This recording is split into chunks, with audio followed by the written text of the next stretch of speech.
Come in, come in, come in. Hello. Hi, Thato. How are you doing? Good, how are you? Very well, thanks. So I want nice to to say see you. happy month of love. Happy month of love, and in the middle of that, exactly in the middle, is Valentine's Day on the 14th. What a month! I'm here with my team. Hello, team. Thank you for coming. Welcome to Henley. Come and have a seat. Oh, thank you very much. John, you really have a beautiful office, man. I borrow it. You know, because we do quite a lot of sort of chatting to people in here. You know, so we have to have at least one place in the campus where you can take chief executives and ministers and people have a chat and celebrity film stars like yourself. We try, but John, I'm quite excited to be in your office.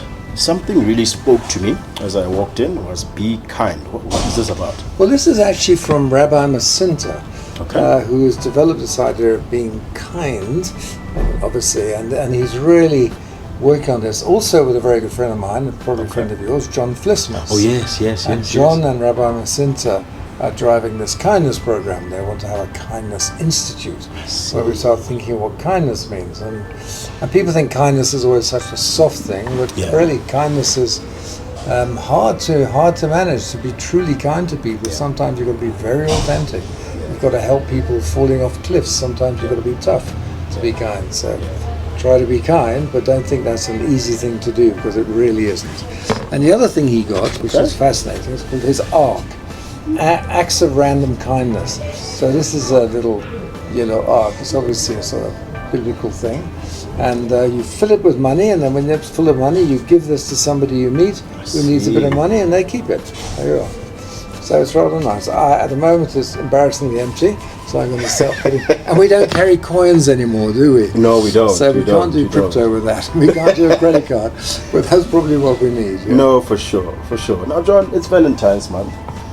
You generally spread quite a lot of love, right? I think I've been here, I've enjoyed the PGDEP program, and one of the things that you find that is instilled as a culture here, it's love and kindness. So it makes sense that you would have such a partnership with Henley. But what would you like to maybe talk about from a Valentine's perspective? Why is love such an important thing, especially now? Well, I think love always is, and it's one of the words we don't talk about much. We live it, we talk about it in our families, we're slightly awkward about talking about it in the business environment because it's tough, hard, performance-driven. But the reality is, while as much as we spend our time talking about competition, so much of life is about collaboration, about awareness, about empathy, about engaging with people.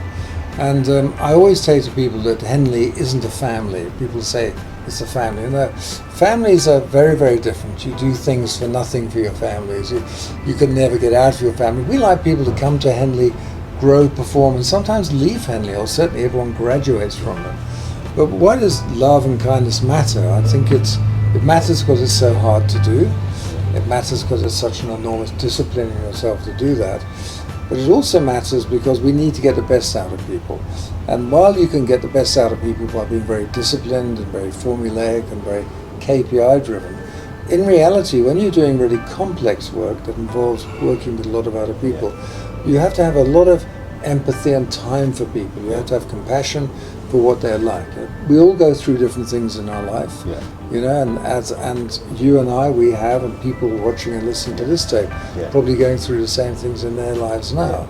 And you never know what people are going through, but you have to assume they're going through something.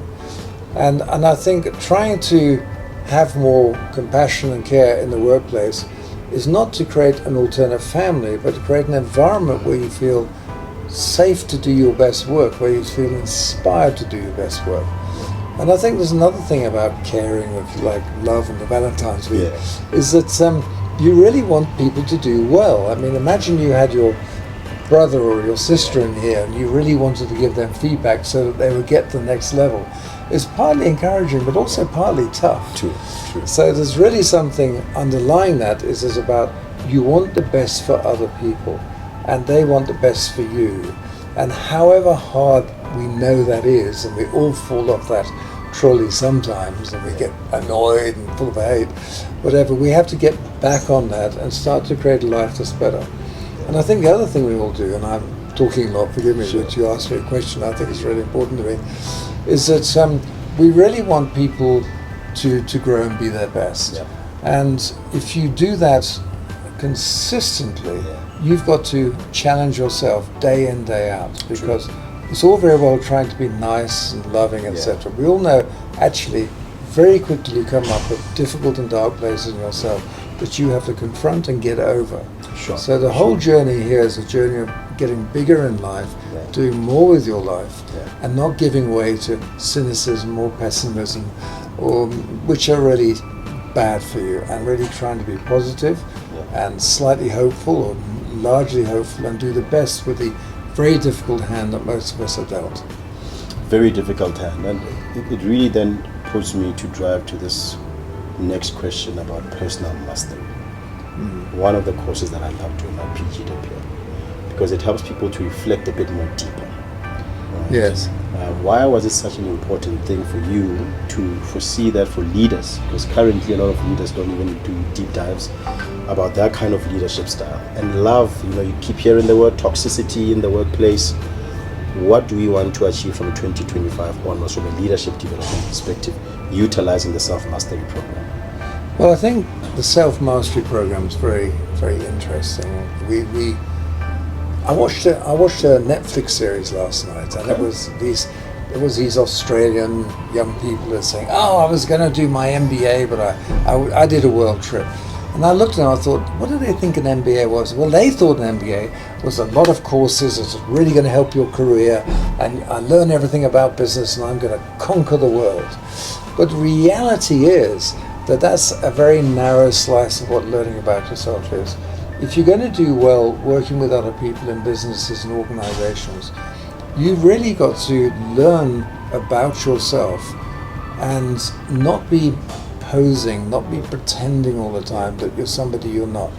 You've got to understand that who you are is ordinary. I hate to say, people hate that. I'm talking to a famous film star here and saying you're ordinary, but we are all ordinary people, and I think there's a power in ordinariness. Just being ordinary, being human, we have enough in our brains to achieve, and our bodies to achieve practically anything we want. We don't have to be superhumans or given some magic gifts. With what we are, we can do extraordinary things.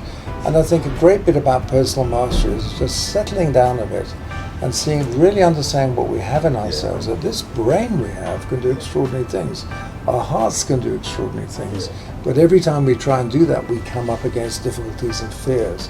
And personal mastery is about confronting those fears and those limitations we put on ourselves, and seeing not that we become huge and great and egotistical, but actually we can contribute in great ways to our families and societies. And you have more power for good than you can ever imagine. And if you try it, you can actually engage with it and make great things happen. And I think that's what really matters with Henley. We're here for people to grow. We build a people who build great businesses, I hope, that will build a great Africa.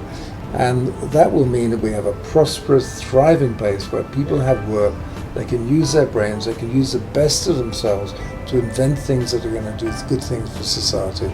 And I hope in your domain that you'll create magic films and entertainment and theatre that really enriches our lives. So that's really the ethos behind it. Good business is really about creating value for people. If you create value for yourself and you know how to build value in others, you will build even better businesses. Jon, this was empowering. I'm walking out of this room an empowered man. It's Valentine's, man. It is. We want to ask you to humbly speak to the camera. Just give us a message for Valentine's that people can take away, because I think love, everybody needs love. We do, and I think Valentine's is very much focused on our families and our loved ones, our relationships, and particularly those closest to us, our husbands, wives, partners, whatever sort of loving relationship you have. And I think this is a day and a month to really revel in that, to really understand that. And I too, I have to think, what do I do for my wife, Carla, on Valentine's Day? Very often we don't get a chance, or that the pressure of work drives out of us. Calm down, remember how it feels, give, and I hope you have a fantastic Valentine's Day, you, your families, your partners, and I hope it makes a difference to this month, and it's something you will remember all year for what you did and you received on Valentine's Day. And that's it. Ladies and gentlemen, from us, catch this podcast, conversation, on the TikTok account for Henley Business Africa. Happy Valentine's Day, everybody! Great!